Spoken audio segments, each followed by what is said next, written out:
এতটা সুস্বাদু পনিরের রেসিপি একবার ট্রাই করলে বারবার বানাতে ইচ্ছে করবে। আজ আমি করব কাজু মালাই পনির। চলুন রান্নাটা শুরু করা যাক। প্রথমেই একটা মিক্সির জার নেব। এখন এর মধ্যে দেব কাঁচা লঙ্কা, আদা, কাজু বাদাম, তিল আর বেশ খানিকটা দুধের সর। এবার বাটিটা ধুয়ে সামান্য একটু জল দিয়ে একটা মসৃণ পেস্ট তৈরি করে রেখে দেব। এবার কড়াইতে সাদা তেল ও ঘি একসাথে গরম করে নেব। তারপরে পনিরের টুকরোগুলো একে একে দিয়ে এপিট ওপিট হালকা করে ভেজে তুলে নেব।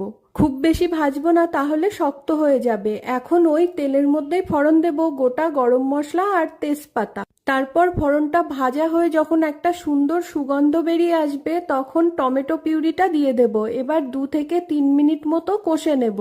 এরপর আমি যে মশলার পেস্টটা করে রেখেছিলাম সেটা দিয়ে দেব, আর মিক্সির জারটা ধুয়ে সামান্য একটু জল দিয়ে ভালো করে মিশিয়ে নিয়ে আবারও 3 থেকে 4 মিনিট মতো কষে নেব।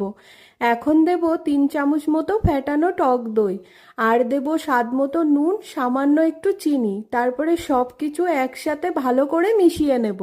এবার মশলাটাকে তেল ছাড়া পর্যন্ত কষে নেব। মশলা থেকে যখন তেল ছাড়তে শুরু করবে, তখন গ্রেভি তৈরি করার জন্য পরিমাণ মতো জল দিয়ে দেব। এখন নেড়ে চেড়ে গ্রেভিটাকে ফুটতে দেব। গ্রেভিটা যখন খুব ভালোভাবে ফুটে উঠবে, তখন ভেজে রাখা পনিরগুলো এই গ্রেভির মধ্যে দিয়ে আলতো করে নেড়ে গ্যাসটাকে লো টু মিডিয়াম ফ্লেম করে কিছুক্ষণের জন্য ঢাকা দিয়ে রান্না হতে দেব। মাঝে একবার ঢাকাটা খুলে নেড়ে দেব, যাতে নিচে কিছু লেগে না যায়। সব শেষে ঢাকাটা খুলে উপর থেকে রোস্টেড কসুরি মেথি দিয়ে দেব। এবার নেড়ে চেড়ে ভালো করে মিশিয়ে নিয়ে গ্যাসটা বন্ধ করে 5 থেকে 7 মিনিটের জন্য রেখে দেব।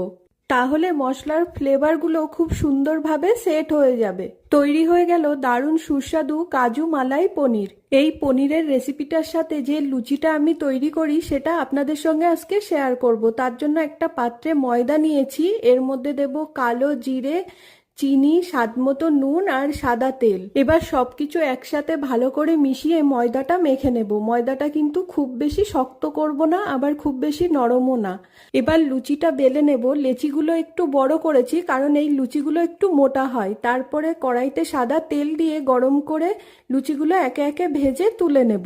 শুধু কিন্তু লুচি না, পোলাও পরোটার সাথেও কিন্তু দারুণ লাগে পনিরের এই রেসিপিটা। আপনারা অনেকেই বাড়িতে অনেক রকমভাবে নিরামিষ পনির বানিয়ে থাকেন, কিন্তু একবার এই কাজু মালাই পনিরের রেসিপিটা ট্রাই করে দেখবেন। আশা করছি রেসিপিটা আপনাদের কাছে ভালো লাগবে। ভিডিওটা শেষ পর্যন্ত দেখার জন্য সবাইকে অসংখ্য ধন্যবাদ। সবাই খুব ভালো থাকবেন। আজকের এই নিরামিষ পনিরের রেসিপিটা আপনাদের কাছে কেমন লাগলো অবশ্যই কমেন্টের মাধ্যমে জানাবেন। আজ আসি, আবারও দেখা হবে নতুন কোনো একটি রেসিপির সঙ্গে।